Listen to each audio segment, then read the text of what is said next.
Бул жака Канадага кирип кетесиң мынакей. Чыгып келе жатып бар наоборот Канададан. Шундай чыгышат экен Канададан. Ара Канада, бул жак уже. Бул зданиялар уже Канада болуп кетет экен. Азыр биз так. Немеге ашыбыз керек. Водопад каян калды экен. Жерге машинаны паркингге койдук. Буюрса, мулар кетип атат.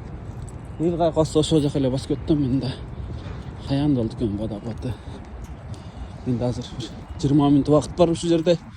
Водопад көрүп аркы берке кылганга. Ами булар башка жака кетип атат го. Мына жабып чыган турбай. Не алабыз? Каяктан көрөбүз водопадды?